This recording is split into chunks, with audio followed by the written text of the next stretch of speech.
Magic the Gathering. Magic, magic, magic, I'm so magic. Gathering magic. Spend a lot of money on cards. Playing cool cards with my friends. Playing all so magic. We're all winners in the end. Here's a weird question for you. Are there any shows, any TV shows that you watched and like they just like randomly cut off and you're like really like deep cut shows that you like really liked but they cut off? Yes. I have one in Okay. mind. Mine would probably have to be Black Books. Black Books. Okay, what's that? It is my all-time favorite show. Really? It is a British sitcom from the early 2000s. Okay. Based around, there's an owner, Bernard Black. He owns Black Books, and he's this like complacent, lazy, like just shows up and like he owns this bookstore. And he's just kind of like not the most upstanding citizen, I guess you could call him. Okay. And it's just like him and like the characters in the community that like enter his world. It's like a bookstore? It's a bookstore. Okay. We will absolutely watch the show together. Yeah, we got to watch this. because yeah. this is 100% my favorite show of all time. Of all time. Okay. And there's only 3 seasons of it, and I Okay. forget the reason as to why it stopped. Maybe the writers just moved on to other projects or something like that. But they 100% could have done like 5-6 seasons of this. Okay. And maybe the bit just kind of ran dry because it's literally just about this bookstore owner who like hates the world type character, and then this funny he like employs this guy Bill Bailey, famous comedian. Okay. Yeah. Comes in as Manny, this kind of like aloof, goofy, kind of unknowing character. Yeah. And then Fran is this she like owns the store next door, and so there's like this whole thing, and like all the characters are just so hilarious and like well written and all this stuff. And like even though it's British comedy, which I know gets flack, I think it's one of the funniest shows ever written. Like, Okay. it's All right. just it's so good. Were I know anybody's careers made on this show? yes, I mean Bill Bailey was already kind of popular. Yeah. But I know Dylan Moran is he's like a Oh, yeah. comedian I totally actor. recognize him. I forget. I honestly don't know what else he was in. It looks like Shaun of the Dead, Run Fat Boy Run. Yeah, I know him from Shaun of the Dead. But so I think this was kind of towards the start of his career. Could be wrong there, but this is definitely one of his like the bigger things he's done in his career. But yeah, this is definitely my show that was cut short. That should have gone at least maybe 5 seasons. Is it hard to find? No, I think it's on streaming services. I don't know where it's on right now. Probably Amazon or Hulu or something like that. I think I watched it on Hulu originally, but the ever-changing times of streaming services. But yeah, if you get a chance, 100% watch Black Books. It's just such a feel-good show. You can just throw it on, have it in the background, and just like get a laugh. Yeah. 100% of the time while watching it. It's just like feel-good laugh. It's just like pure comedy and pure comedy genius in my opinion. So definitely a shout out to Black Books. So, Okay. what about you? What's your show that you wish didn't get cut short?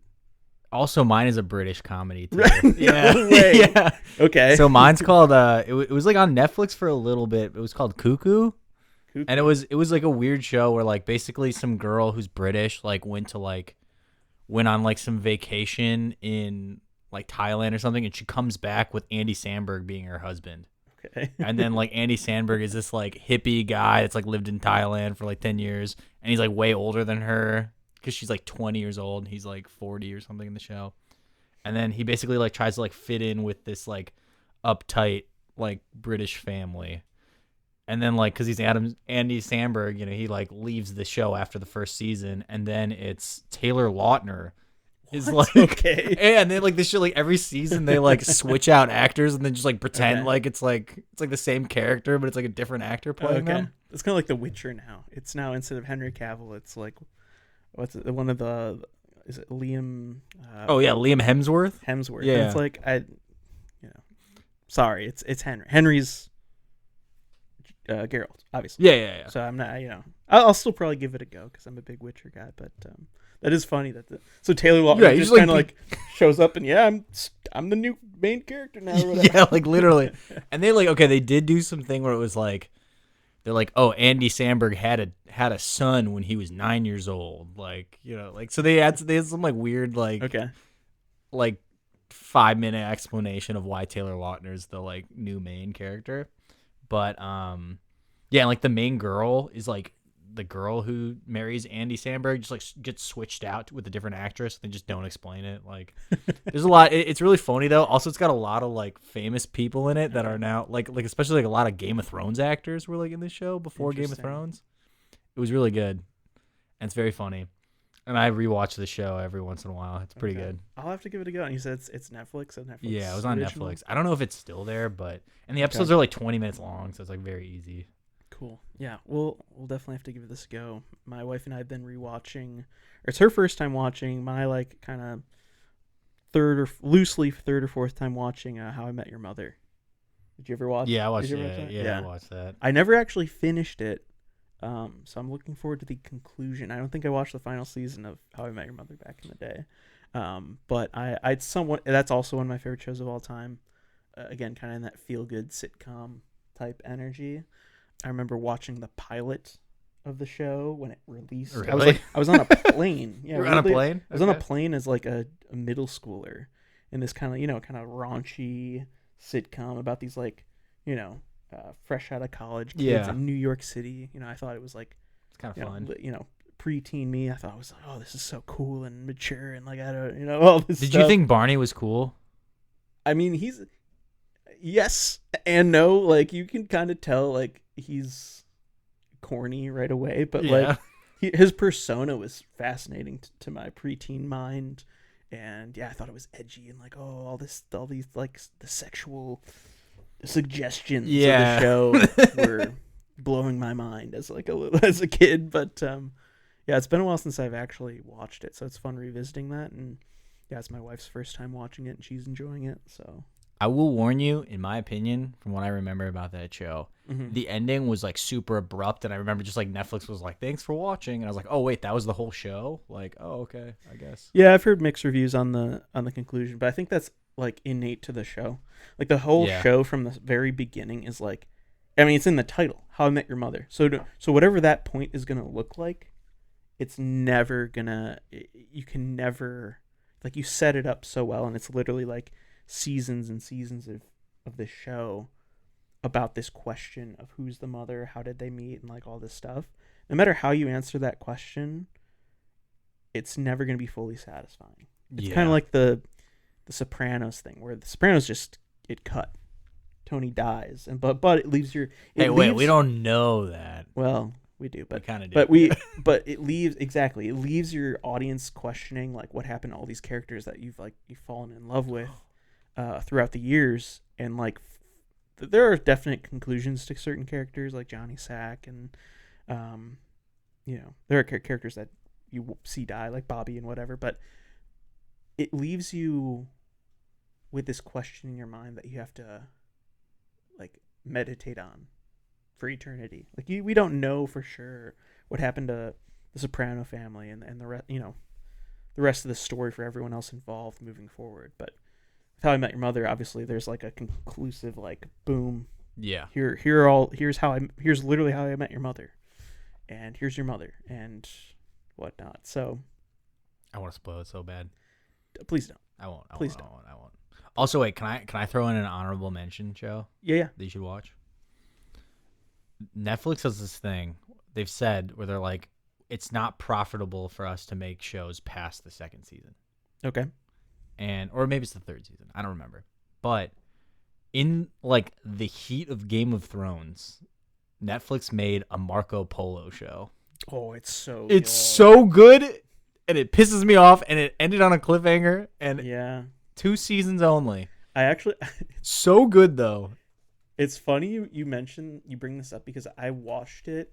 I watched the first the first season staying at I'm pretty sure it was my wife's grandma's house. Okay. This was back in You watched Forever- it with your grandma? Yeah. I watched it with my Which dad, was- so. Kind of, yeah, it was interesting, but like I remember being so like drawn in, Yeah. and like so into all the details of this show.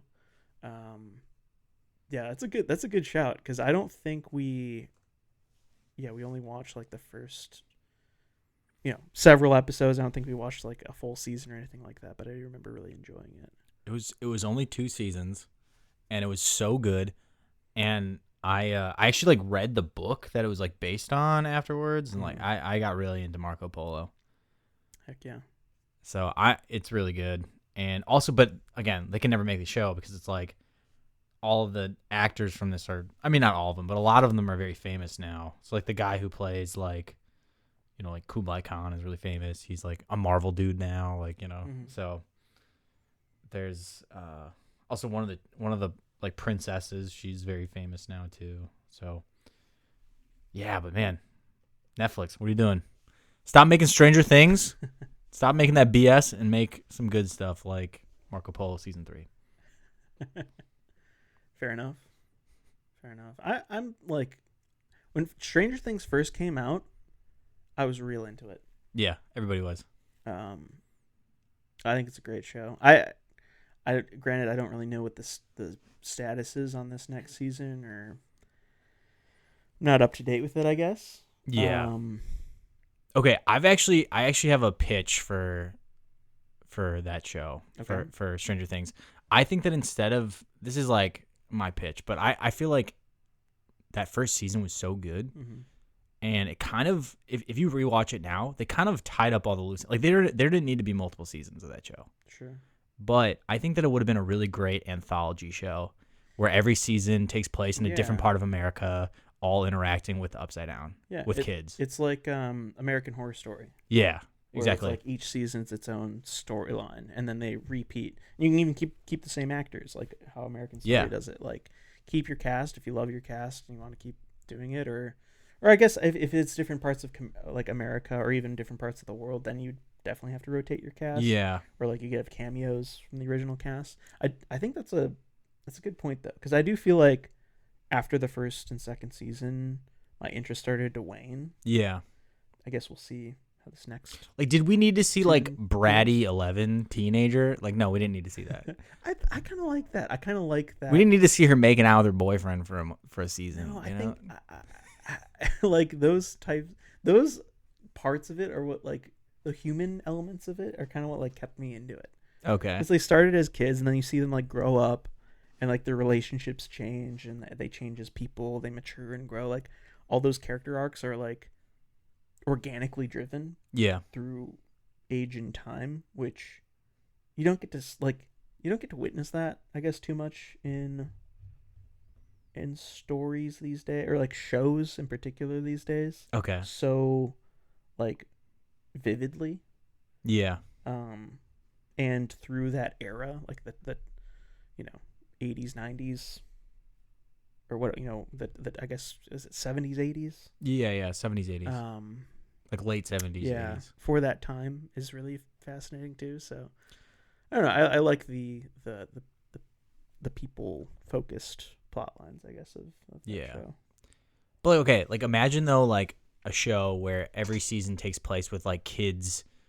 Like, okay, like, conspiracy corner here, like which we'll get into later in the episode as well. But like conspiracy theory, like this is basically like a play on like MK Ultra and stuff like that. Right. Like the MK Ultra program that happened in like the 60s and 70s. Right. And so like we could have had a show where it was like every season is an anthology season where it's just like different kids in different parts of the country interacting with like MK Ultra experiment stuff. So like you could have had like a whole season that takes place in like LA in the 80s, and like another season that takes place in like Houston, like that kind of thing. Like, you could have done like fun. No, I like that. Like a group of kids somehow connects with the whatever this, like the upside down MK government, and then they go through experiment stuff. They go through the steps of like shutting it down. Yeah. And then through the era, it like incorporates maybe a different part to like a government conspiracy. Yeah. I kind of like that. And then we could have like a final season that was like all the kids meeting up. Yeah, multiverses. Yeah, like multiverse. Like they step through the portal and they're like in LA the with the LA Spider-Man. kids. Yeah, Spider-Man. could have done something like that, but nope. Multiverse. Spider-Man. What is it? Isn't Spider-Man multiverse? Also, yeah, those movies are so good. The Spider-Man, like the Miles Morales cartoon ones. Yeah, I have not seen those. Yeah, you gotta watch those. They're the best Spider-Man property. Really? Yeah, hot take. I kind of like the Tobey Maguire. Yeah, Spider-Man 2 is one of my favorite movies pretty- of all time. it's a banger. I get it. Yeah. Willem Dafoe, Green Goblin. I mean, come on, it's perfect. It's perfect. Also, apparently he like fought for that role. Like he oh wanted. yeah, it. I mean he killed it. He crushed it. you know. He argued with studios to make this movie happen, so I he love could be that. Green Goblin. I'm here for it. Anyways. Yeah. Welcome to Wild Dogs Podcast, a show inspired mostly by a love for, I guess, film. Just kidding. This That's is what it sounds like. This is Magic the Gathering show. I'm your host Leland. With me here today is our other co-host Luke. Hey everyone. And yeah, thanks for stopping by and listening to us ramble on about all things magic, as well as Spider-Man, I guess, and Black Books, and Stranger Things, and Cuckoo. Yes. Yeah. Yes. Some news and updates, Wild Dogs updates ourselves. I went to Lambeau Field Yeah, you did. last weekend to watch the Vikings beat the Packers. I'm a diehard Vikings fan. We also won today in London Yeah, you did. against the Jets. So not only did I get to go to Lambeau, witness the Vikings beat the Packers in Lambeau, but then I also got to witness the Vikings take down Aaron Rodgers in London this week. So back-to-back good weeks as a Vikings fan living in Wisconsin, let's be honest. There you go. Granted, the Vikings always make it extremely stressful. Of course. Last week we were up like 28-0 against the Packers, and somehow we just barely won. We barely scraped by in the second half. Same exact thing today here against the Jets. We went up 17-0, and then Aaron Rodgers almost won the game on the last drive. So, and we win in classic Vikings fashion, but we are 5-0. We are the best team in the NFL right now, inarguably. So, I got to be happy about that. Would you say you're also like the coolest team? Yeah. I mean, I'm a little bit biased, but I do think the Vikings are the coolest team by far. Wow. Okay. That's a take right there. How do you mean? I mean, like as a Packer fan, I just like I don't see it. Okay. But you know what? Teach their own. Yeah, to each their own. Yeah, I mean, I can't blame you for being a Packer fan because you're kind of, you're born into it. But there's always a choice to come to the light Vikings? side and be a Vikings fan with me. So it's on the table, and we'll work through it. We can figure it out. Okay. But just letting you know, anytime you're considering becoming a fan of a good team, an actually good team in the NFL, Okay. just let me know. Okay.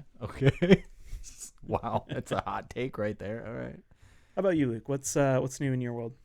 Well, nothing much. Nothing really much has happened. Couple things will come to mind. Number one, I discovered hummus. I'm a big fan. All right. My fiance. Please elaborate. Again, also too for the listeners at home, I am Greek, so I have no excuse. Yeah, you really don't. It's really I just always thought it's like hummus weird. and feta are like It's like our that's thing. your lifeblood. Yeah.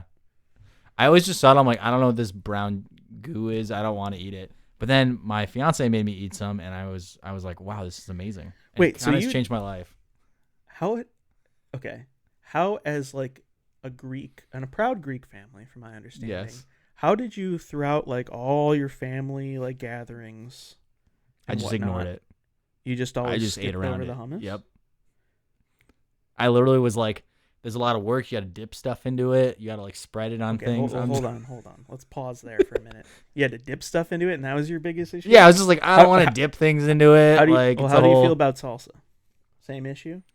No, because that's Queso? different. Veggies and like a little ranch dip. No, I don't do ranch dip. What do you, wait, hold on. So you don't do veggies? I don't do either? Reggie. I don't do like potato casseroles. Like I don't do like pasta salads. I just think that's kind of gross. Okay, but let's go back to the dip thing. Okay. Are there dips? Do you just have an issue with dips? I think yeah. I just have I have an issue with dips. Okay. And like yeah, I'll have salsa and that's about it. It's the only dip I'll do. I don't know if it's really even a dip. There's like tomatoes in it. There's like chunks. It's like a whole thing. Yeah, but I think salsa is like salsa and chips when you go to a Mexican restaurant. It's like It's so good. yeah. Okay, so you're not a dip guy, but Not a dip guy, but I'm a hummus guy now. Okay, I'm a hummus man. all right. Yeah. How's that going?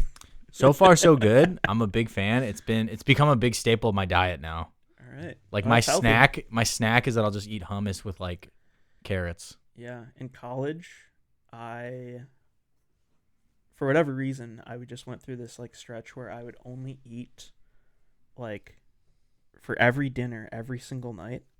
I would do a tortilla wrap with hummus, spring mix, shredded carrot, turkey, and Gouda.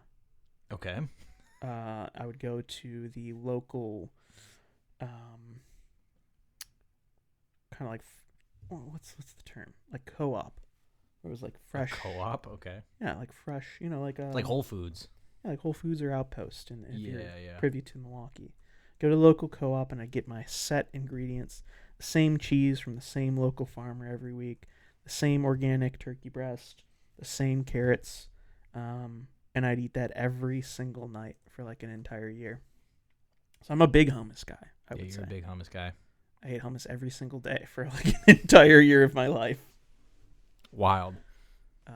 In particular, it was like a roasted red pepper hummus. Is probably my hummus of choice. Yeah, what's your favorite flavor of hummus? Oh, I'm not there yet. I'm just having the Okay, the normal baby steps. Yeah.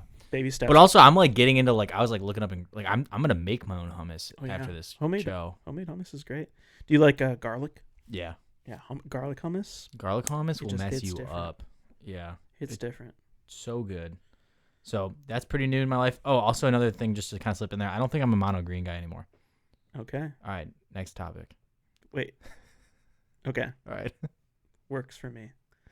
Welcome in. I can't say I'm a mono green guy. I've now made a bunch of non-mono green decks. Okay. I think actually my favorite color combo is red and white. Yeah, I noticed you now have 2 red and white commander decks. Yeah. Which is interesting. Big fan. So, okay. Yeah, I'm for the listeners that's at home, I have Zabaz, who's my favorite deck of all time. And then I also just made if you go on my Moxfield page, it's the deck called Brian Johnson, but it's Brian what is it, Stout Arm? Yeah. Yeah. Brian Stoutarm. Wait, why is it Brian Johnson? What is that a reference to? Okay. His name's Brian, and then like I was just trying to think of like a generic like guy name, so it's like Brian Johnson. Okay. Is there a Brian Johnson you're like? Actually, I don't into? know. Is there? I don't know. I'm Founding member of the rock band. What is that? Oh, AC/DC. AC/DC. Okay, that's okay. My subconscious probably did that. I mean, you he's go. like, he's got the hat. Like Honestly, that kind of fits. he's No, actually, I went for the American football coach, Brian Johnson from. What is he? He's the offensive coordinator, a pass coordinator. He's like the wait. Speaking of QB coach quarterbacks, for the can we jump Washington back to that? Commanders. Okay. I like Aaron Rodgers. I know I'm not allowed to. I know he's been canceled. Controversial. Yeah, it's a controversial take. I would say. like him. I miss him. I miss his little weird antics every week. Okay. Would you say you prefer him to Yes. Jordan Love? Yeah, Jordan Love's boring. I like Aaron Rodgers. He dated a witch for a while. Like he's getting into psychedelics. Okay. He's got some he's got some spunk to him, Yeah, I guess Jordan Love's kind of boring. Yeah, he's pretty even keel. Like he doesn't show a lot of emotion, which as a Vikings fan, that's kind of my current issue with Sam Darnold. He's just very straight face, and he also didn't look too great today. But performance aside, yeah, Sam Darnold's just kind of like a dude, He Yeah. just shows no emotion on the field, which I think is a strength to some extent. Rodgers is very emotive, and like I think as a teammate and a leader, the Jordan Love and Sam Darnold approach of being just like straight-faced a lot of the time, whether you're winning or losing, I think is potentially a motivator, but also I think it's important to have a QB who can show emotion and like if you're turning up, like things are on a roll, you're moving the ball down the field and your QB's fired up about it, that fires up everyone on your team. Yeah. And if you're down, you can have a QB to like get everyone back in the game. And I don't think that Jordan Love or Sam Darnold have that presence on field. No. So I get what you're saying. I will say I personally like Jordan Love more than Aaron Rodgers, and that might just be my history as a Vikings fan. Oh, okay. Hating Aaron Rodgers for a lot of years. Yeah. But I like Jordan Love. I think he's definitely their guy. Well, obviously he had just had like the biggest QB contract of all time, so he's kind of he is the guy locked in as their guy. But no, like I like though that Aaron Rodgers is kind of like the Dennis Rodman of football. You know? Okay, that's you know what I mean? I would you put it past him to go to North Korea and be like, you know what, I like this place, Aaron Rodgers? Yeah, I feel like he would be that guy. I can see him. That would be an interesting. We should get like Antonio Brown, Dennis Rodman, Aaron Rodgers. Who else can we throw in this room? I'm trying to think of like a coach who's got like some craziness to him. Maybe Bill Belichick we can get in there. But we just get this like forum of players who just like clearly have a lot of thoughts about living as a human being. Yeah. You know. So all right, well yeah, Brian Johnson. You got your AC/DC deck going, which is good to see. I'm glad you're kind of breaking out of your box, your mono green box a little bit. Yeah, it's good to see. But yeah, WotC news. We're kind of talking about it today. Yeah, that's the main subject. It's literally the main subject. So there's a lot happened beyond the bans and dissolution of the rules committee. There's not a lot else going on. Magic wise, we've got Duskmorn just came out. We can already forget about that because that's how new sets work these days. They come out, you care about them for 2 weeks, and then it's on to preview season for the next set. Yep. So now we only care about Foundations, which comes out next month. So, do you care about Duskmorn? Nope, you don't. Yeah, we talked about that in the last episode, which I think we're actually going to kind of release these episodes back to back because we recorded our last episode. Is going to be kind of like a mind twist thing for our listeners because, well, who knows? Who knows how you're listening to these? They might be out of order. But we recorded our last episode. I still haven't released it because of the bans and stuff. Yeah, I wanted to address this. Our last episode is about a dollar store limited. It's my new format that we recently ran an event for. It's so much fun. Super fun. So definitely go check that episode out to learn about a really fun way of budget drafting and budget limited, budget sealed. So, but yeah, once this news hit about the bans, it was like everything shut down in the world of Magic. Yeah. Like it's literally the whole focal point of obviously the Commander community, but also just Magic as a whole. A lot of people have a lot of thoughts about this, so we definitely needed to address it here. So yeah, let's just kind of jump into it. Leland, what happened? So it was a couple weeks ago. Let me pull up the actual announcement itself. On September 23rd, 2024, the Commander Ban and Restricted announcement. They typically do one of these, I think, once a year. I could be wrong on that. But previously, the Commander Rules Committee would come out with a new set of bans. I think before this, the last set of bans was in like 2019 or something like that. Yeah. So it's been a little bit since we've seen bans in Commander. But on September 23rd, a few weeks ago, Dockside Extortionist, Jeweled Lotus, Mana Crypt, and Nadu Winged Wisdom were all banned. Yeah. It really kind of came out of nowhere. A lot of us woke up, checked our phones, and it was like, well, there goes a few $100. Yeah. I think I learned about it because you texted our group and was like, well, there you go. Well, like, Commander's on fire right now. Yep. But yeah, so these are obviously, for those who aren't either not familiar with these cards or haven't played in a playgroup who plays with these cards, they're all, with the exception of Nadu, kind of format staples for the higher power end. Yes. I'm familiar with these cards through Competitive Commander, or CEDH as it's also known. Dockside, Jewel Lotus, Mana Crypt went in pretty much every single deck that they could go in. I think, and we'll get into this, but red as a color in general took a big hit from Dockside being banned. Yep. A lot of people, I've seen the argument that as a 100 card singleton format, it's only 3 cards got banned. Like, it doesn't really matter. No. I mean, is that how you feel? I mean, okay. First of all, for starters, for people listening, I've never seen any of these cards played at our tables. Right. Like, our group is just not that cool. Like, you know, so well, I haven't seen that. I'm actually looking at this more from like, I mean, I can get into it later, but like, I'm looking at this more from like a business standpoint where, okay, you know, there's a lot of sets that people will just not buy now, you know, because, you know, these high power cards they would be wailing for sure, aren't even there. So, you know, it's just like there's no point, you know. So that, you know, I'm kind of looking at it more from that standpoint. It's a little smells bad to me. So I mean, you know, I'll get into that later. But I mean, from our standpoint, no, this does not affect us at all because no one in our group plays these cards because we're all poor.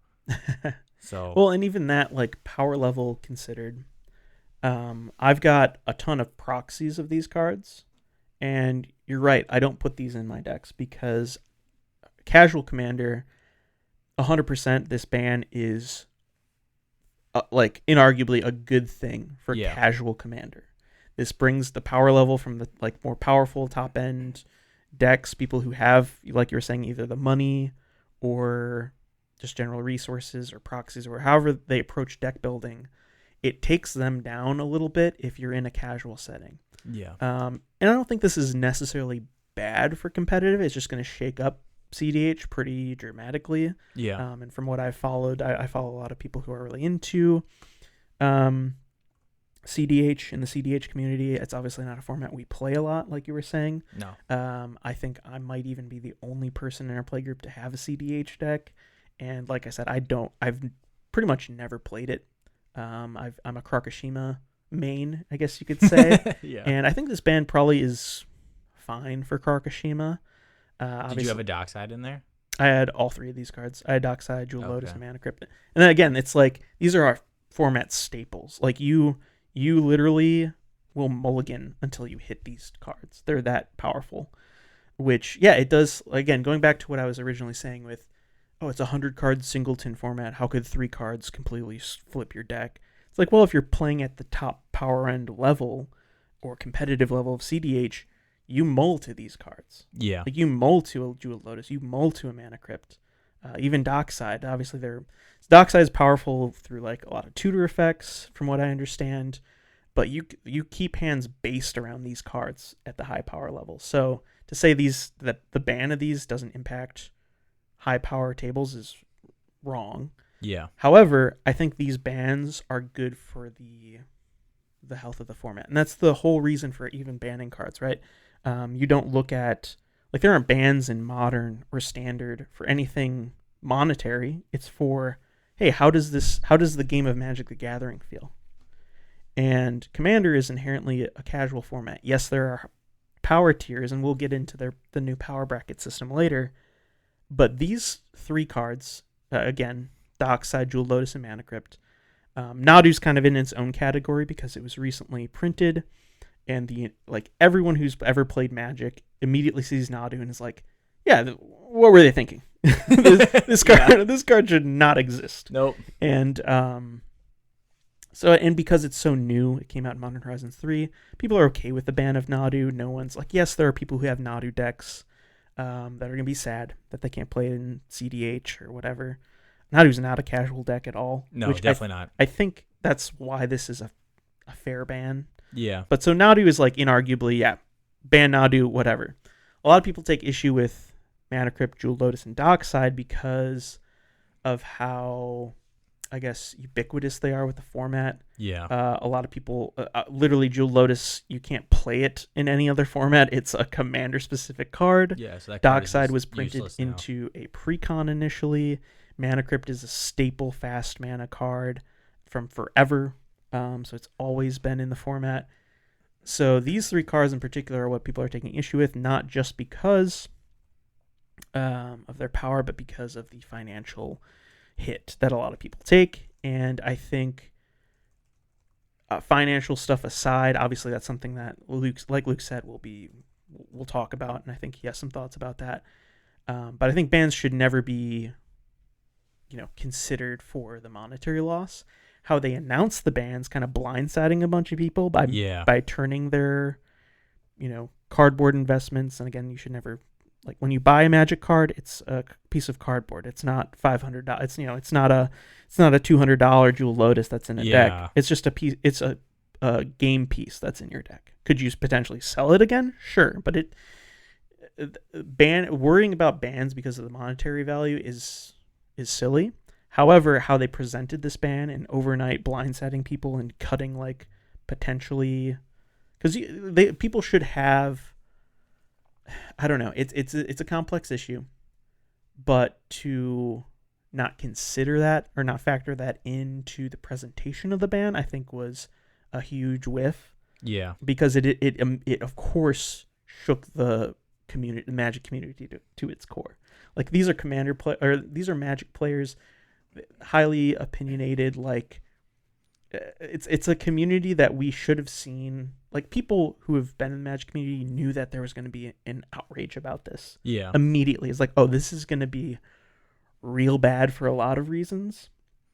And people like the rules committee, commander advisory group, people who the CAG doesn't exist anymore now because of this whole thing. Yeah. But people were getting, like, death threats and were being doxxed and all this terrible stuff, which obviously no one should be there's no proud excuse of, for or that. no excuse for being like that to another human being.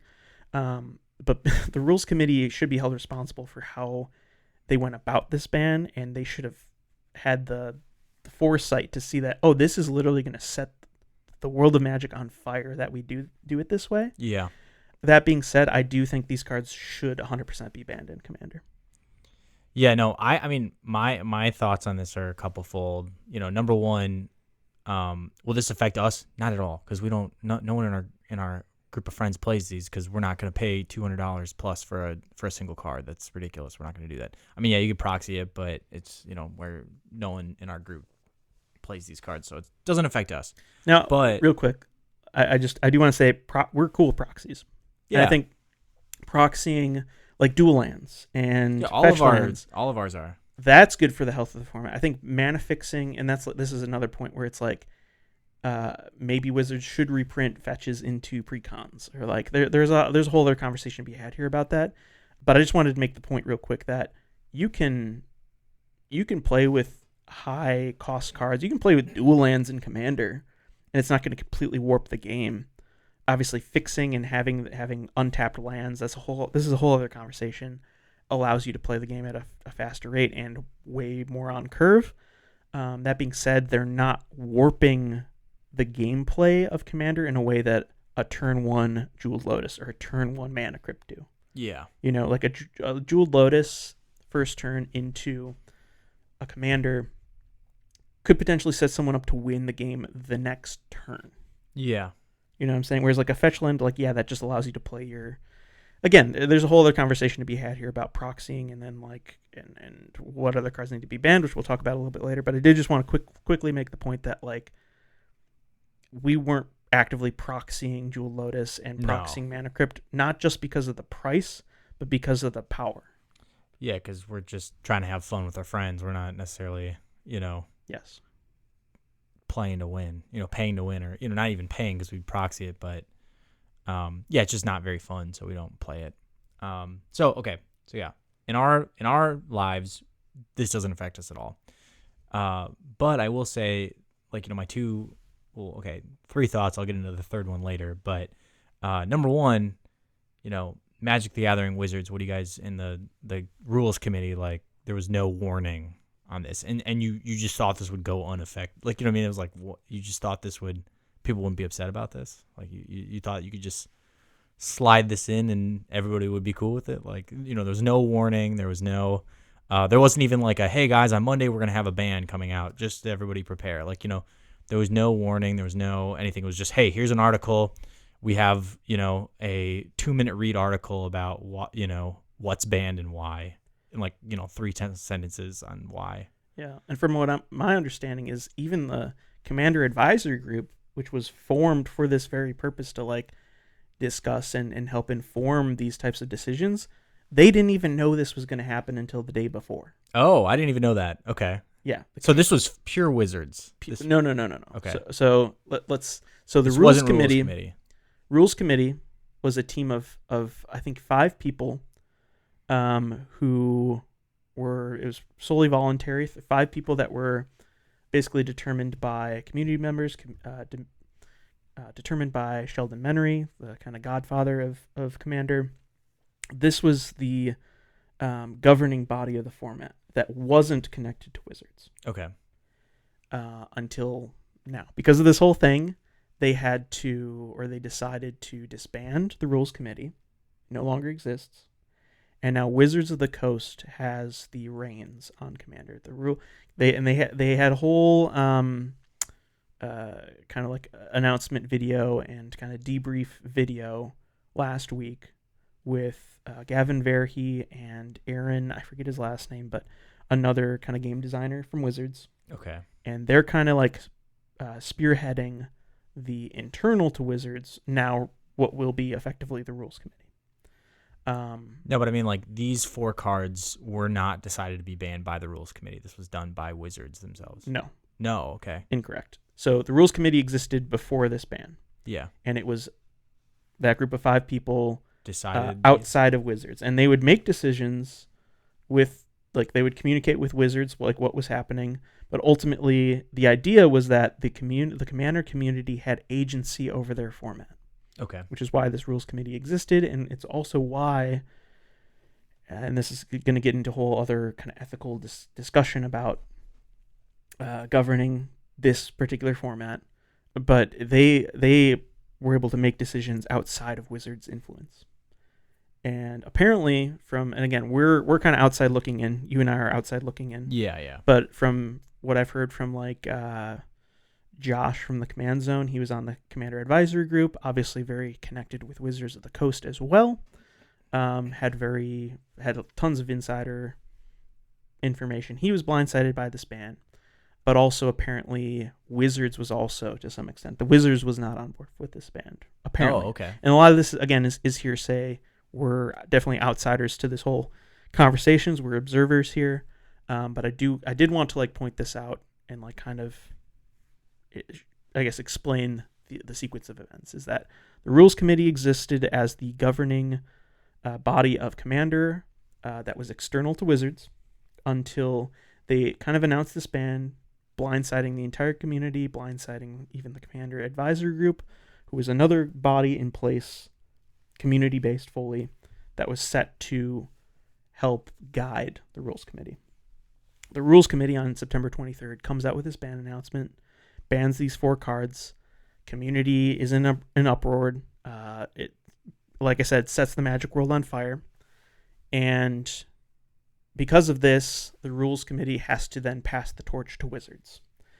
Jim LePage, he was one of I think he might have even been the leader. Again, I don't know the Rules Committee personally. I wasn't tapped into the Rules Committee. Yeah. But he releases this formal statement to the world of Magic that the Rules Committee has fully dissolved and has passed on the reins to Wizards and has transitioned all management responsibilities, in their words, from the Rules Committee, which was, the idea is a community run, Commander community run outside of Wizards for the format, and now has passed all management of the format to Wizards of the Coast. And this all happened because of the ban announcement. That's nuts. Yeah. That's and wild. So there's a lot from both sides, or I should say from a lot of community members. There's a lot of people are hurt by this.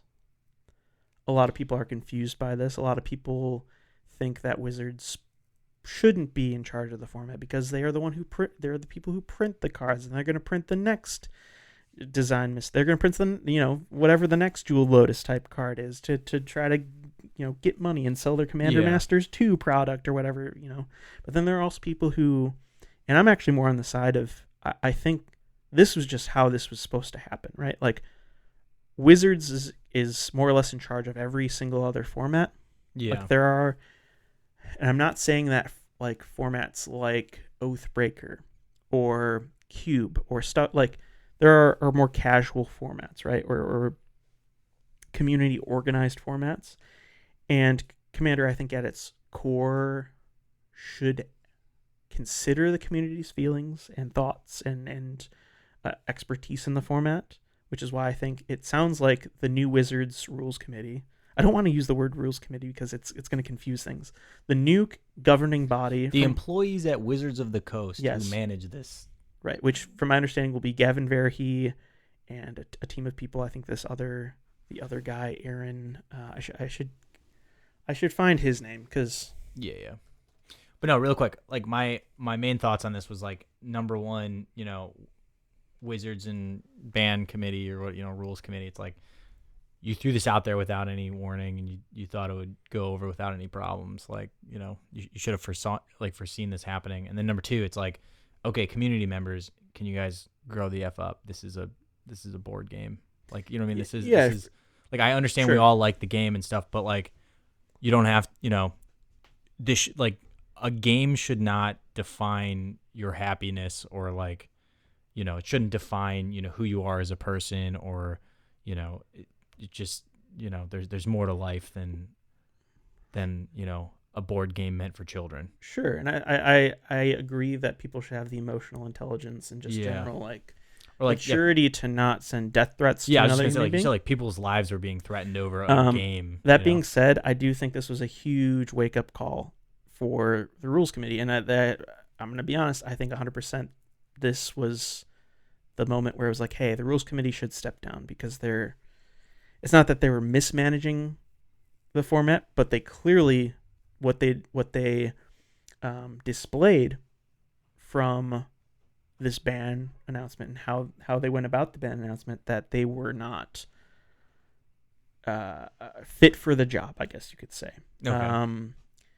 And I think that having it fully managed by Wizards is, yes, there's going to be problems there, but I think it's going to take a little bit of pressure off of the community, and I think maybe even like the emotional, again, you were saying, the emotional effects of like, or worry about either your quote unquote investments in the game or how you feel about the format. All that stuff is going to be reliant on Wizards. And I think my personal philosophy is like, hey, whatever cards are legal to play with are the cards I'm going to use. I'm not really interested in the whole rule zeroing a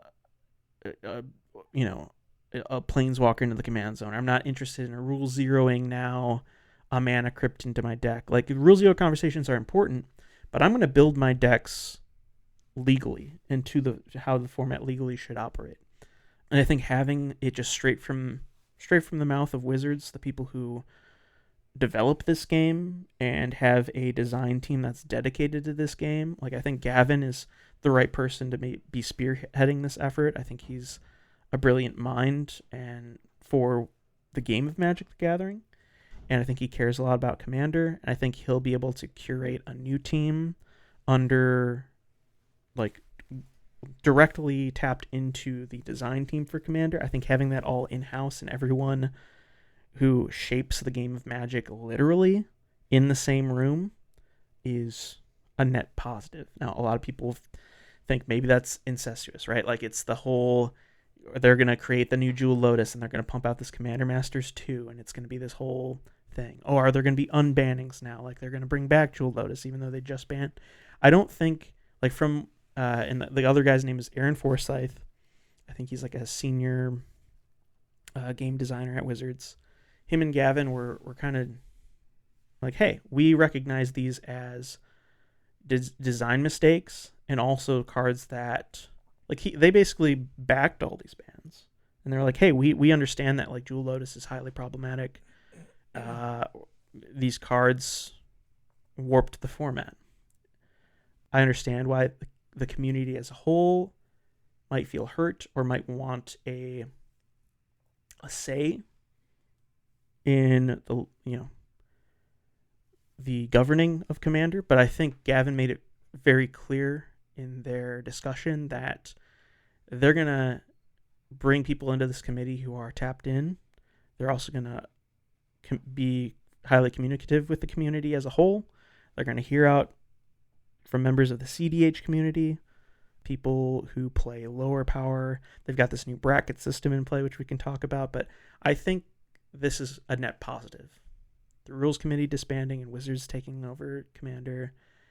I guess we're going to see how this goes. Yeah. But I personally think it was the wake-up call that we needed to bring Commander back in-house, take that pressure off of the community to manage this this format that has now become larger than life. It's we make the joke Commander the Gathering these days, but it really is. Commander is the most popular format by far, and to have that be managed in-house, I think, is good for both the development of future Commander-based products and just cards, game pieces as a whole, and also for the community to just somewhat rest assured that, like, hey, we don't have to make these decisions. They're being made for us to some extent. They're being made for us with the insights from people who care about this game. Like, they're going to have some sort of like new formed Commander Advisory Group. Is it going to look exactly the same as the old Commander Advisory Group? Probably not. But I do take Gavin's word for truth. He's shown through his many years of being employed at Wizards and over the last few years of this huge Commander surge in popularity that he cares about that format in particular quite a bit, and cares about the community that's really tapped into that format. So I just think this will take some pressures off the community and will lead to better governance of the format as a whole.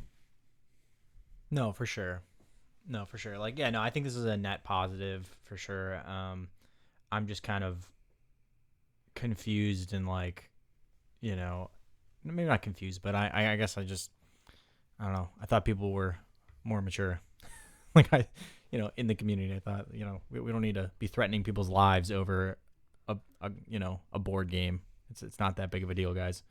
I mean, yes, these things cost money. Like, yes, we get a lot of enjoyment and fun out of this, but there's it's just I maybe I don't care about this as much as other people do. I guess that's kind of what it showed me. Well, I just know I've seen over the past few years of how people react to bans in other formats, and yeah, I feel like it was nowhere near this. Well, I personally think I saw it coming. The second that I woke up and I looked at Twitter and I saw that Jewel Lotus, Mana Crypt, and Dockside were banned, I was like, I'm gonna log out of Twitter for like the next couple weeks because let's just be honest. The Magic community is not, like, in some ways they aren't mature, and they're not very clearly, some people don't have like this sense of like emotional intelligence or security to where they feel like this children's card game. And like, I don't want to belittle, like, I have a Magic podcast. I'm superly invested in this card game as an adult man, but there's a huge portion of this community that doesn't have they don't touch grass, so to speak, to put it in slang. They don't touch grass. In slang. they don't have that emotional intelligence to not completely melt down, and I think like that's part of why the Rules Committee failed so badly here. It wasn't necessarily the bans themselves. Like I said, I agree with these bans, but the presentation and how they enacted these bans was like probably the worst way they possibly could have done it. Yeah. And that's because they didn't even, it almost feels like they didn't consider just how big of a fallout it would be by dropping this bomb, because the Magic community, like I said, is there are a lot of mature people in the Magic community, but that does not reflect the whole population, No. even remotely. Like, there are some complete wackos in the Magic community. Let's just be real. Like, there are some, and I love Magic because of the people I've met through this game and because of the people who play this game. And I'm not trying to say, I don't want to try to say that the Magic community is bad, because it's not. No.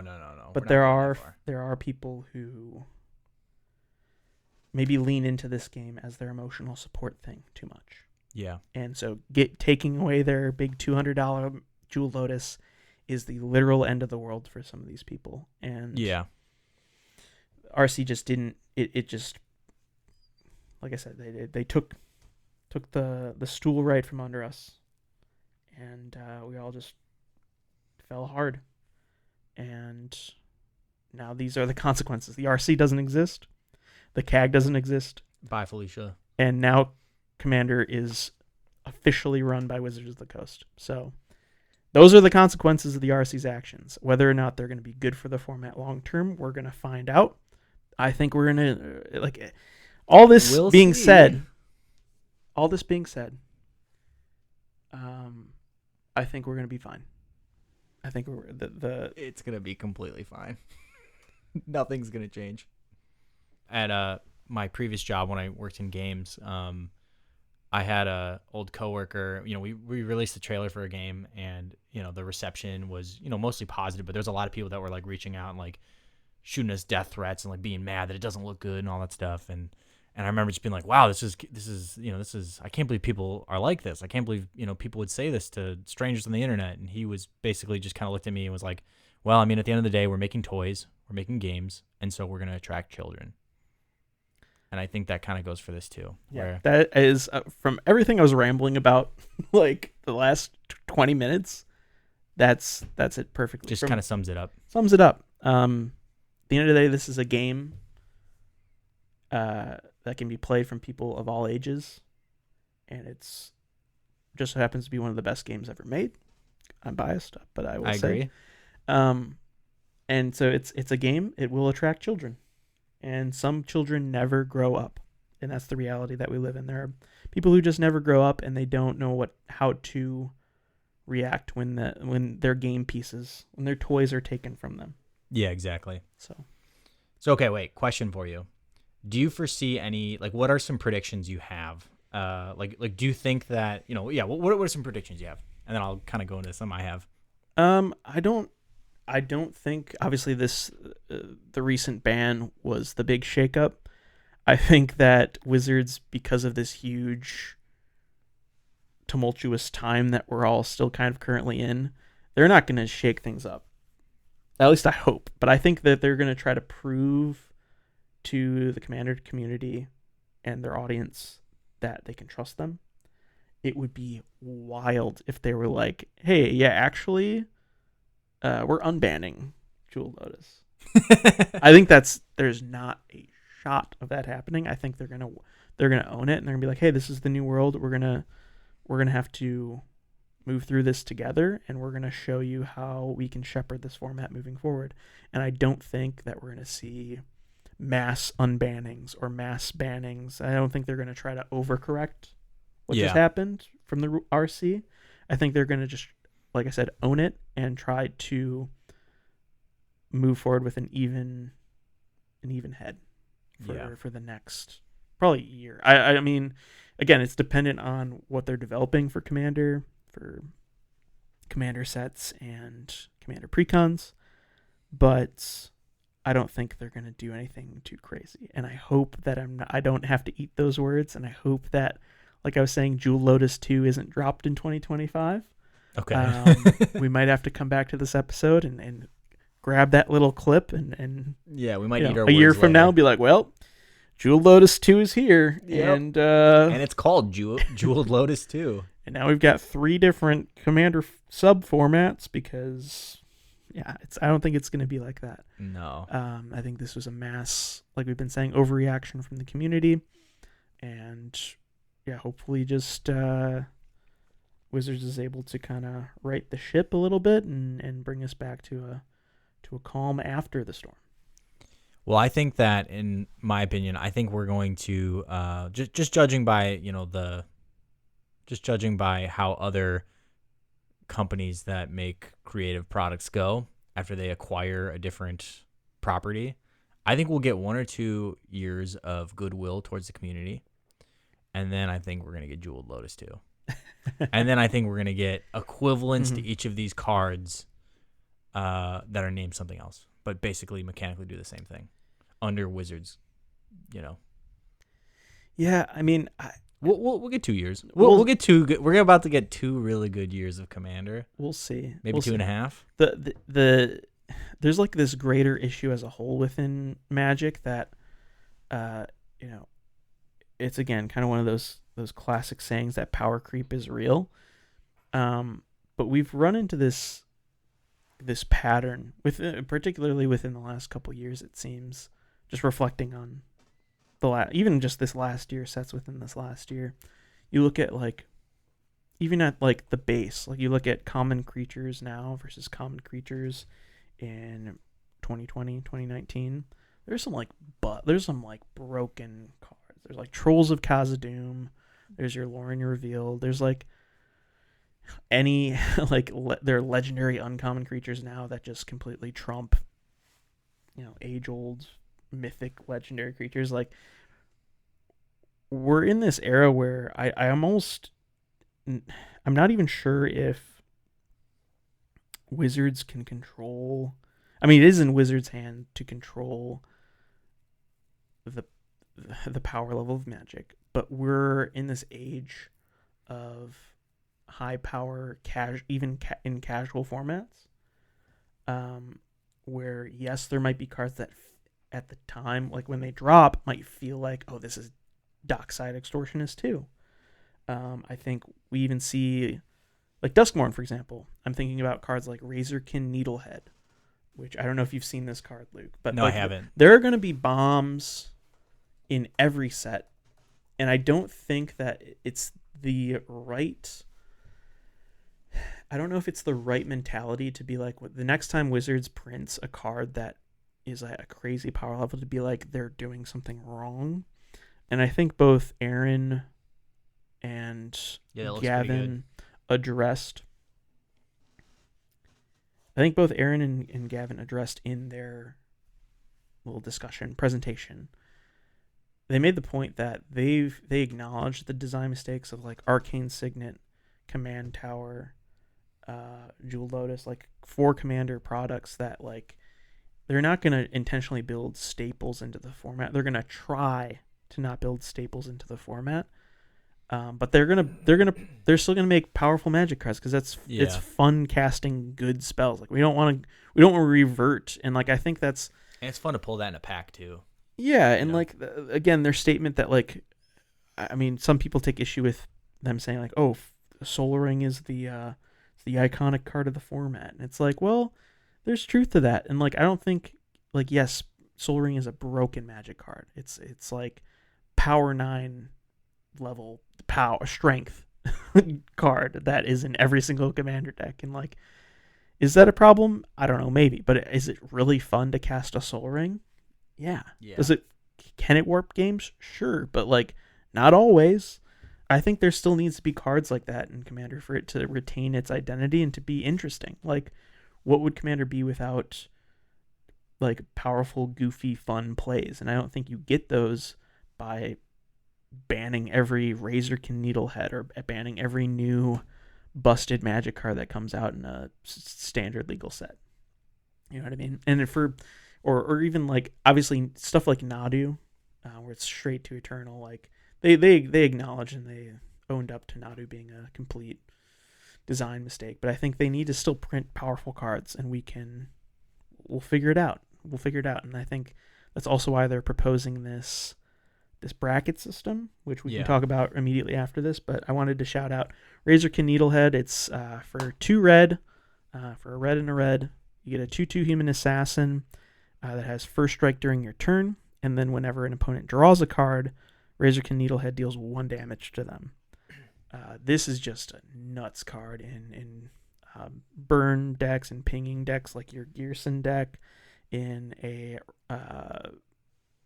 Obnixilis deck. Like there are decks that are just gonna love this card, and it's obviously a crazy effect on a card. Like Yeah. because opponents are drawing cards all the time in Commander. As long as Mystic Remora and Heuristic Studies are legal, this is a good way of punishing those types of effects. Later. So wait, what's going on with this this new banning tiers section, or what was the official word for it? Like the tiers of bans. and it's I'm sorry, it's not for tiers of bans. Okay. It's for determining power level of your deck. So it's this new Commander power bracket. Sorry, is what they call it. So with 4, it's from a scale from 1 to 4, 4 being high power, 1 being low power, and it kind of categorizes these different cards into, I guess, the power level of your deck, which will hopefully mitigate these Rule Zero discussions and allow you to find players with similar power level decks tiers. And I think it's like a good idea because we've been struggling. We've been in this phase with Commander of like, oh, my deck's a 7. Like, that's a joke. Running joke that, oh, it's a power level 7. Because what does that even mean, right? Yeah. And I think having a bracket kind of help dictate that a little bit will definitely get us there. A lot of people suggested a point system. I don't think Commander's a point system type format. No. I don't think a point system really works in Commander because of how the variety, like throwing in like if you're like, for example, they've got high power Vampiric Tutor and Armageddon, and these cards are obviously tier 4 power, like really busted Magic cards that should be they're played at high power level tables and have effects that will dramatically change the tide of a game to their benefit. And do you think Swords to Plowshare is a 1 tier card? See, that's what I saw that and I was like, I don't know. It's like that. Literally the most powerful, efficient removal spell in the format is at power level 1, and I think also, this is where there's like it's going to be an interesting process to see how they figure that out, because 100% Swords to Plowshare shouldn't be power level 1. Is it highly accessible? Absolutely. Yes. Should it be in every white deck? Probably. For sure. But however, low power removal is stuff like, I don't know, like a Generous Gift or like a Disenchant, where it's like 3 mana for the same effect. I mean, granted, Generous Gift is probably not a 1. I'd say Generous Gift is maybe like a 2, but Swords to Plowshares being low power level is hilarious because it's the most efficient, powerful creature removal spell and ever it's helpful printed. To yourself. You know, sometimes you need a little health. You know, swords yourself, get some health back. Sure. Stay in the game. So it's going to be interesting to see how they curate this power bracket a bit better. I think it has the potential to be really useful in helping people find play groups and build a play group that are, hey, maybe we're all at 3s. Like we aren't playing tutors, we aren't playing, combo win cons, but we are playing at like, we can do stacks with Drannith Magistrate, and we can do some again, they have personal tutor at a 3. Obviously it's like not the most powerful of the tutors, but I still think it's like kind of a 4. Like, so it's gonna be interesting to see how they figure this whole system out. I think they wanted to. It looks like they've also got Fabricate in tier 2, so it looks like they wanted to like represent the power levels of the tutors and how they can't all be categorized as 4 just because they have a tutor effect. Like there are definitely tiers to tutors, like Vampiric Tutor, that the best tutor of them all. Then there's Personal Tutor, which I think is still maybe power level 4 in the right deck, and then Fabricate also has obviously massive upside in the right deck, but is definitely, it being a 3 mana tutor can be kind of tricky sometimes. Point being, I think, like I said, this system has the potential, but they need to spend a lot of time with it. Really, like, I don't think they're not gonna drop this bracket on us tomorrow. I really hope they don't, at least. Hopefully. It's gonna be, I would see this maybe being early 2025. Maybe they want to make a move to try to impress. Maybe we see this going into the holiday season. But wait now, like what's kind of like the purpose of this? Are they gonna like rank their precons? Like, hey, this precon is a level 3 precon. This is a level 2. Like what? You know what I mean? Like, what's kind of the? They might, and I think they addressed. Or is it like we're gonna ban one power 4 card every year? Like, like what are they? No, gonna use they're not for? going to use this. The intention of this is to help you to help dictate what decks can play within your play group. Okay. It's finding the power level of your play group. This isn't going to dictate their bans.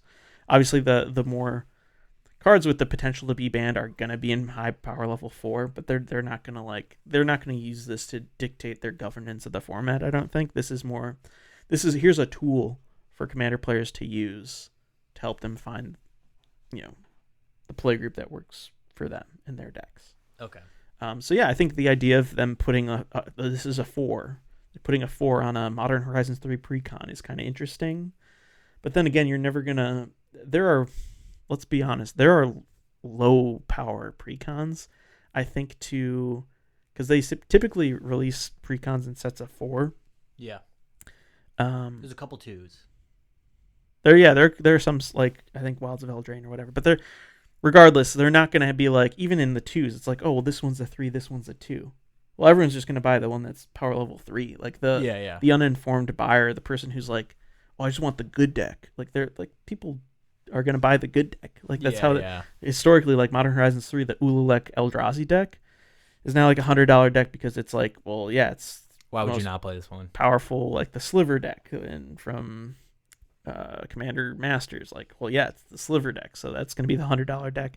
That's the power level 4 deck. Why would we buy any of the other decks? So, or if you're an idiot like me, you bought the Creative Energy one, which sucks. But I think that's the issue, right? Is the Creative Energy deck doesn't suck. It's cool because is there an energy deck in Commander that actually works before this? Nope. No, and it's really, really like cool. And I'm actually, it's your precon. You do what you want with it. But I was really saddened to hear that you dismantled it. And no, not yet. I think there's like this connotation with certain precons that are bad, that they just like shouldn't be played, or like, oh, I'm gonna piecemeal this deck because it sucks and I don't like playing. And like, that's fine. Like, do that for sure if you want to like take the cool cards from your deck and put them in like the deck you're actually gonna play.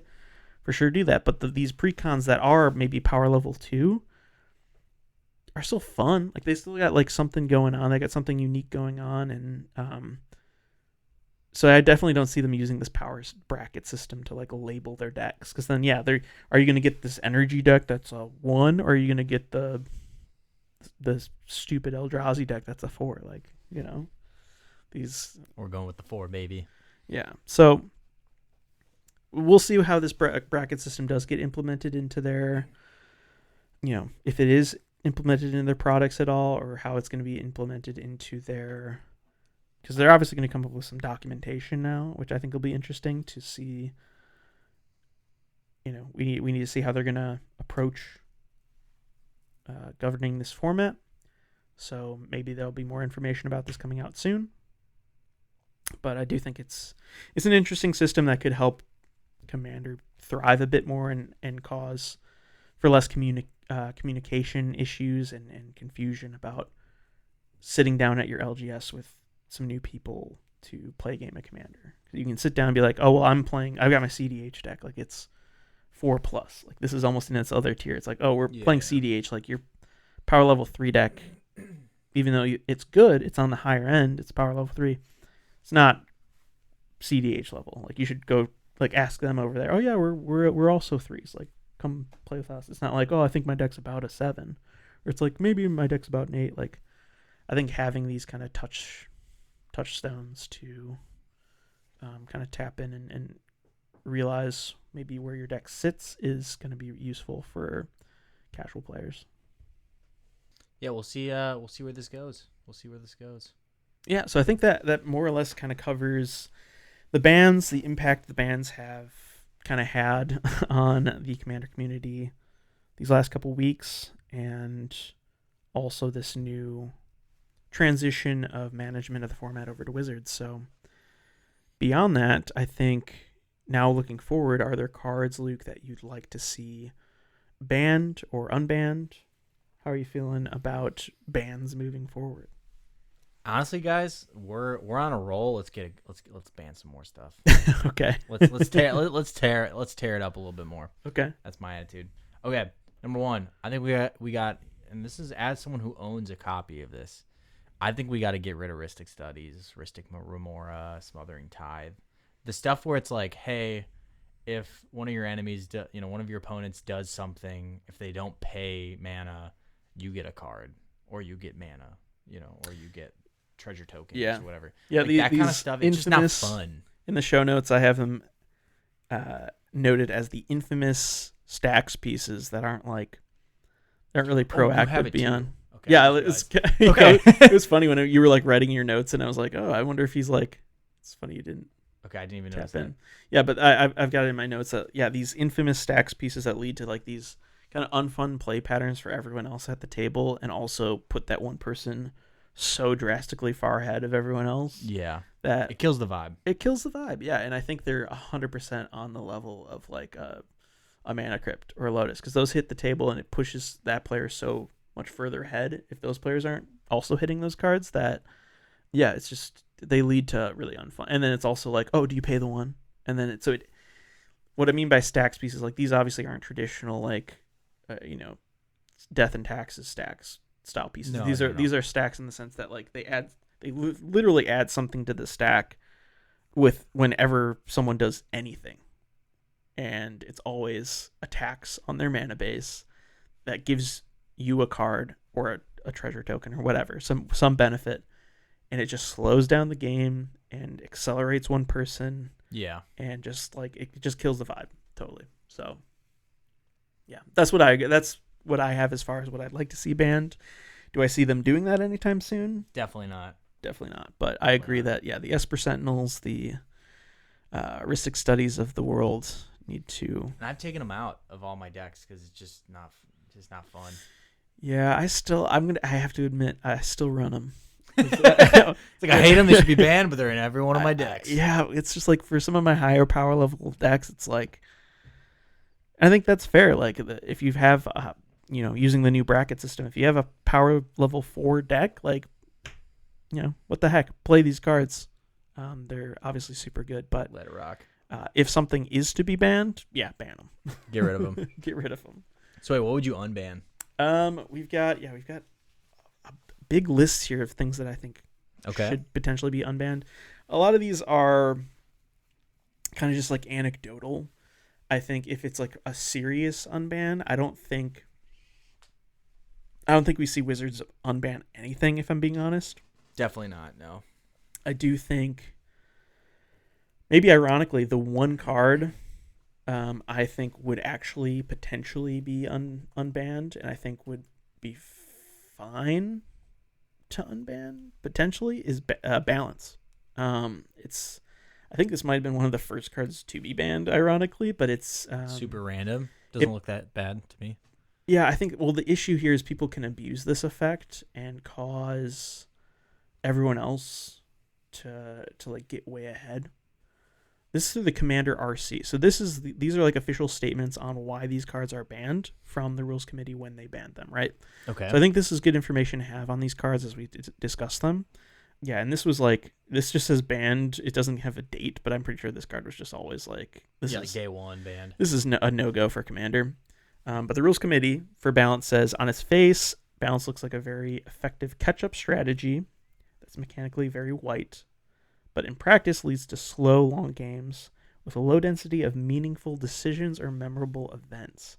Players are often left with little to no resources and little to no cards in hand, feeling like they don't have agency in the game they're playing. Now, that's what Balance does. However, I think it's more so kind of what they initially said, a good catch-up strategy, that for in a mono white deck, this like keeps you in the game. Obviously, mono white has in the last year or so gotten a lot of other tools to use for both card draw, ramp, staying in the game.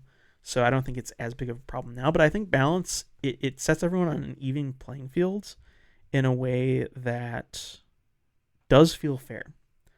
So what Balance does, it's a 2-mana sorcery.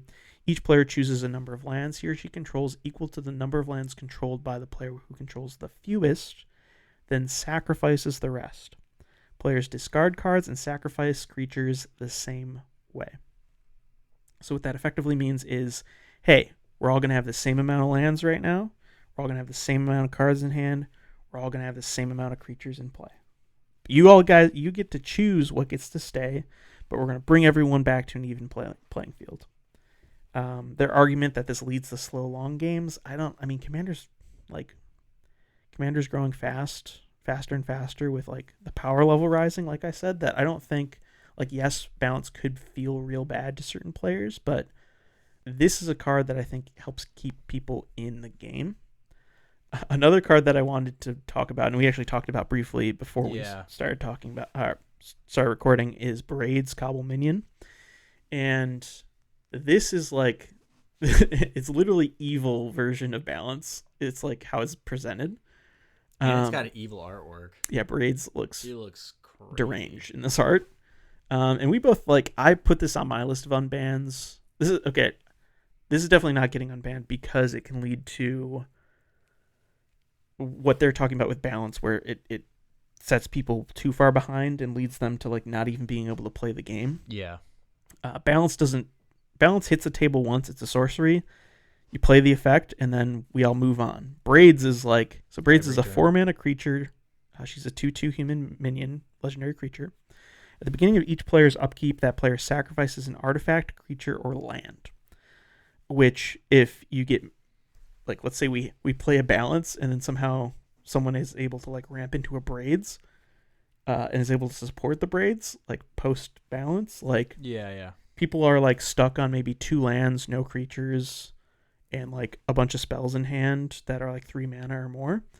Braids hits the table, and then they have to sacrifice one of their lands on that turn. Goes around, they draw their Soul Ring, feels kind of good, but then they play their Soul Ring, and then they have to immediately sacrifice it, and then you're stuck in a situation where like, well, I've got no lands, I can't cast any of my spells.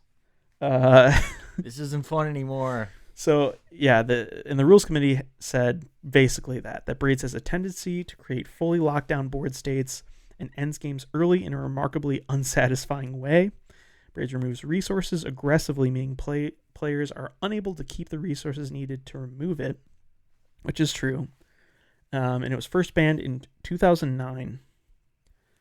And yeah, it should 100% stay banned, because like, because if they unban it, this can just sit in someone's command zone too.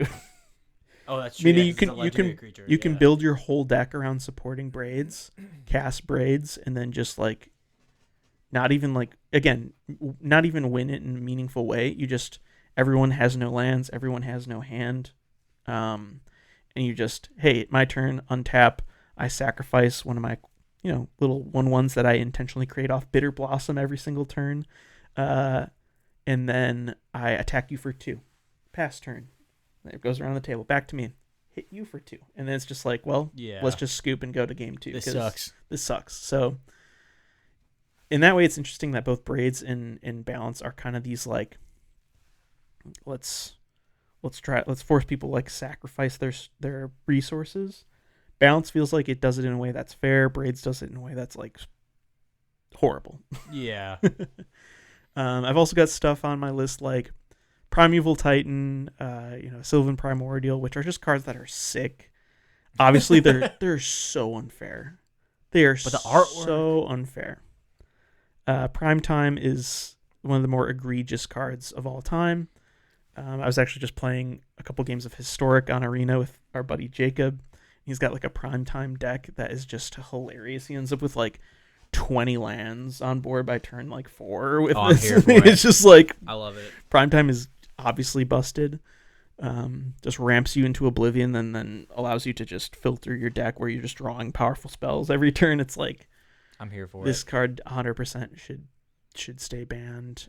I know Sylvan Primordial, a very similar effect. I do think Yawgmoth's Bargain maybe also is in the running of cards you can unban, especially now that Mana Crypt, Dockside, your fast mana, some of your fast mana has been hit. This is a 6-mana enchantment. I Yeah, don't know. like, I don't know. Doesn't seem that bad. I actually, on my list, I put Tinker. I actually had Tinker in one of my decks, and then one of you guys told me it was banned. I had no idea. It says at the time you play Tinker, sacrifice an artifact, search your library for an artifact card, and put it into play. Shuffle your library afterwards. So it's like an artifact tutor, and what they say is that Tinker's ability to get high cost artifacts into play in the very early game often results in games ending extremely quick or being locked down to the point where players cannot interact meaningfully. It's a 3-drop, mono blue. I don't know.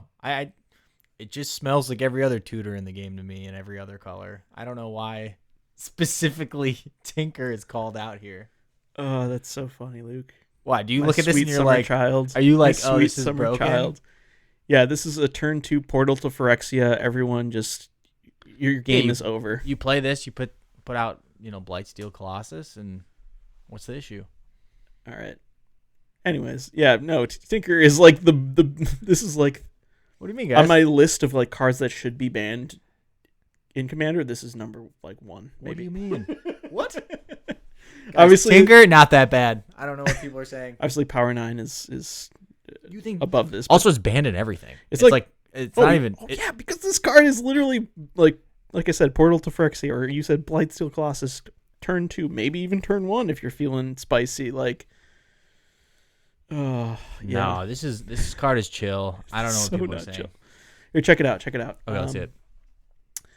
Mishra's Bauble, Lotus Petal, Island, tap Island for Soul Ring, crack the petal for a blue, tap Soul Ring. There's 3 mana.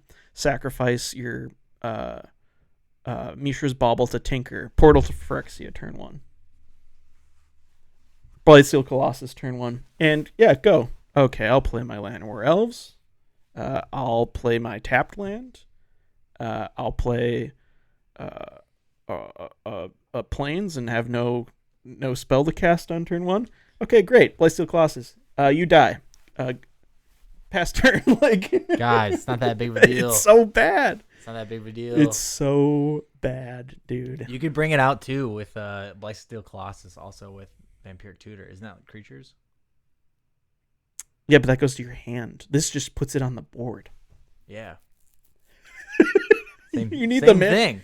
Guys, I don't see what the Vampiric deal is. Tutor. Vampiric Tutor. You still need the Tinker like is chill. 10 I don't know what mana people to are talking cast. about. Vampiric Tutor of Portal Phyrexia. You still need 9 mana to cast it.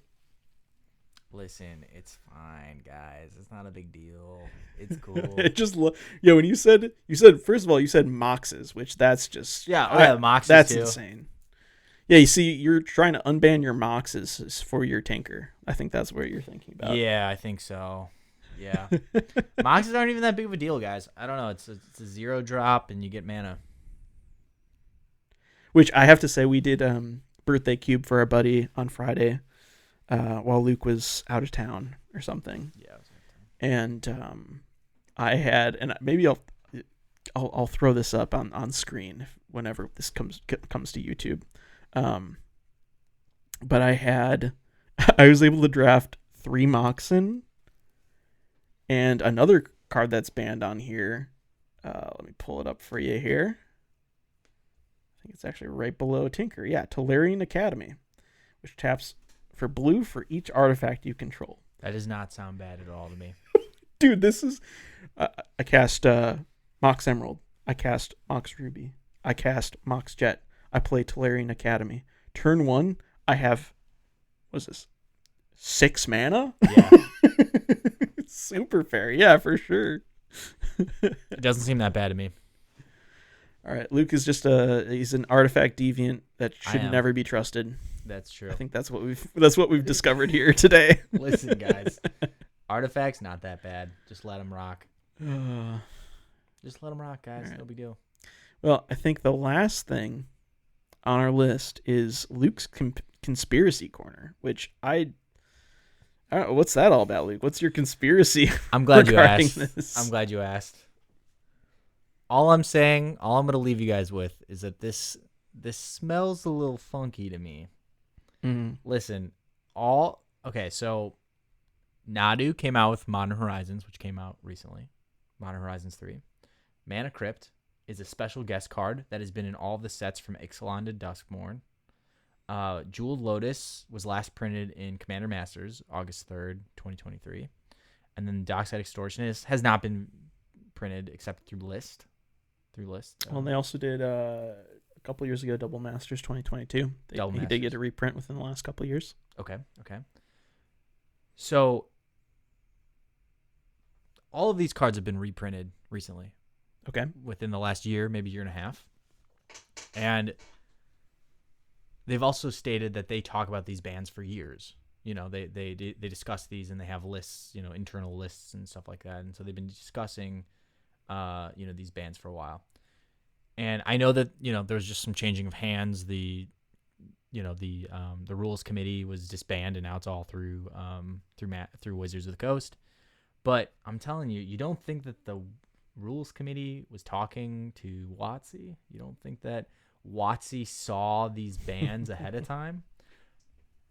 It smells a little funky to me. It smells to me like WotC knew these bans were on their way, and so they were reprinting them as much as they could to make as much, you know, some cash on the way out.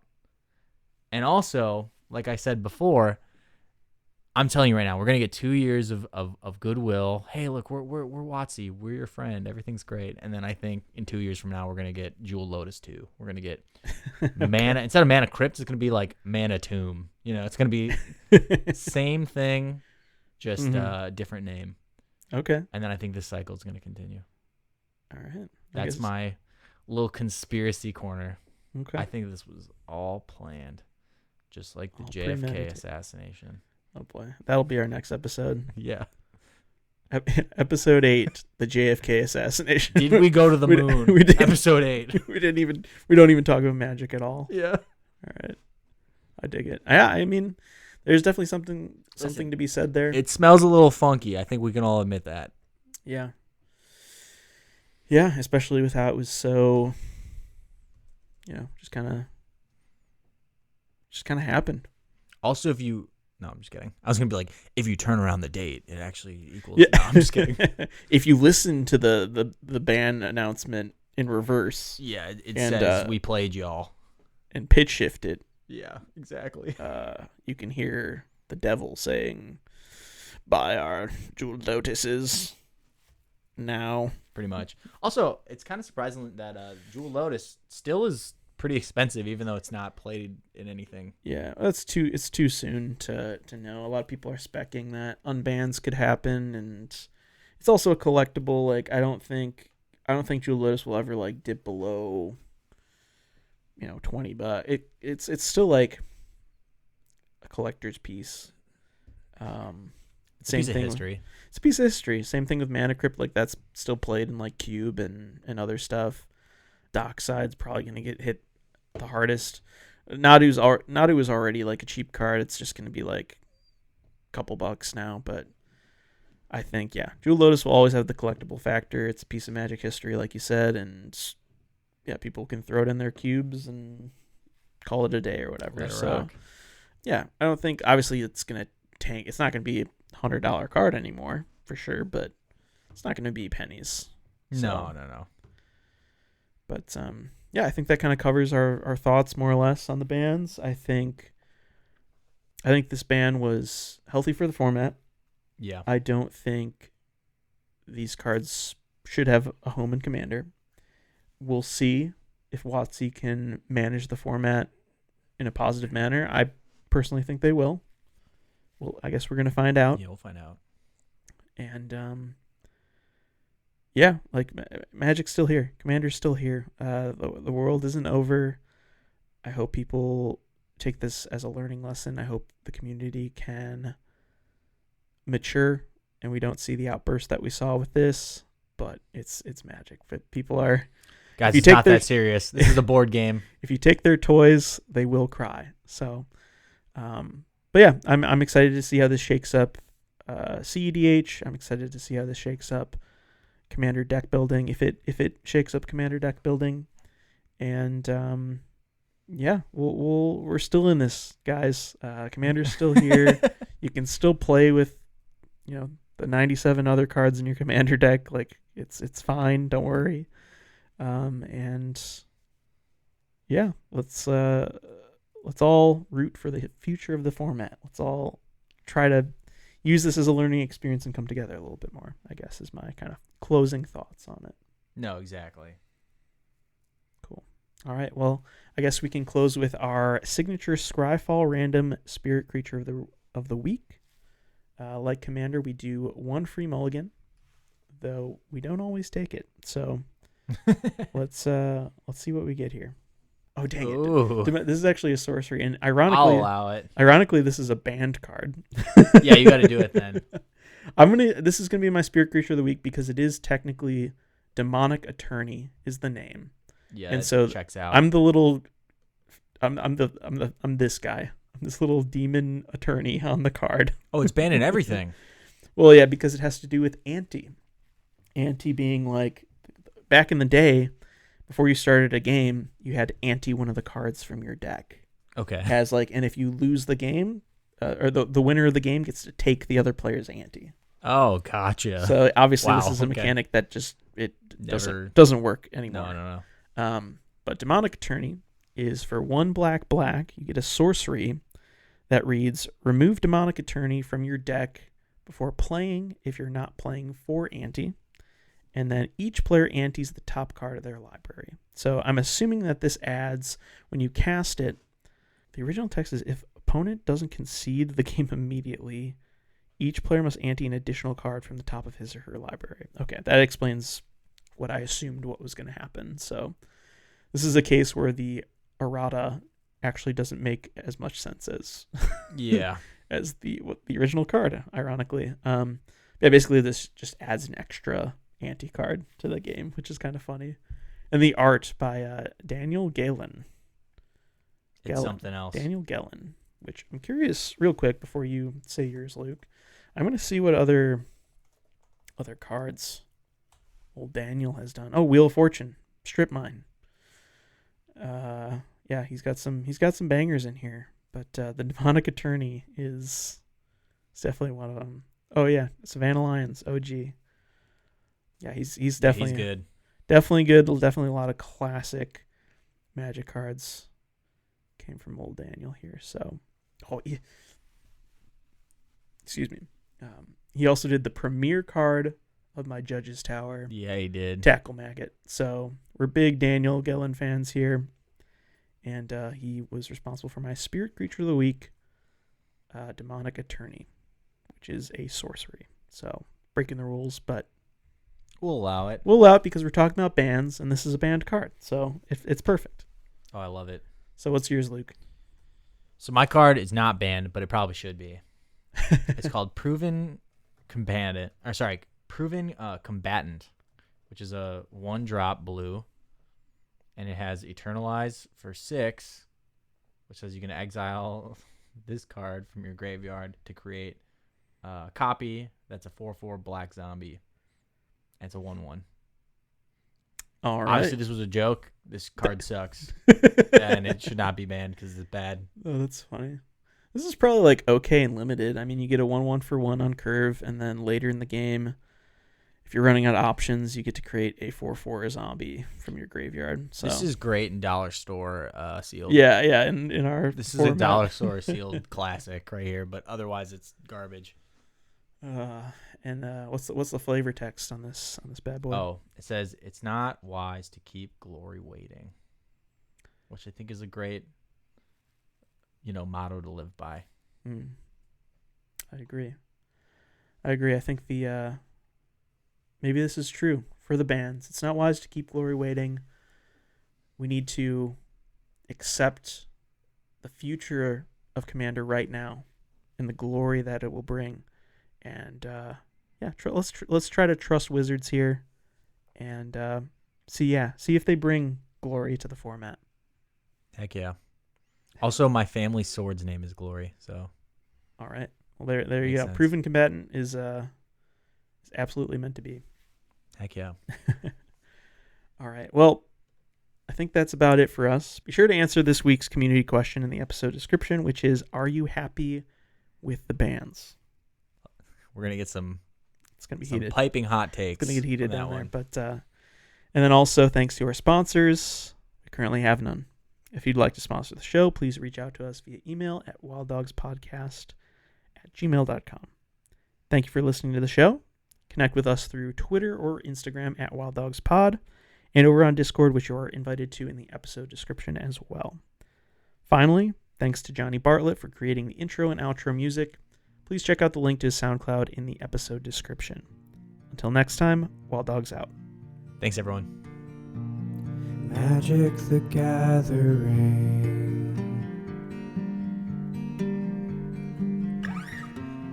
Gathering magic with my friends.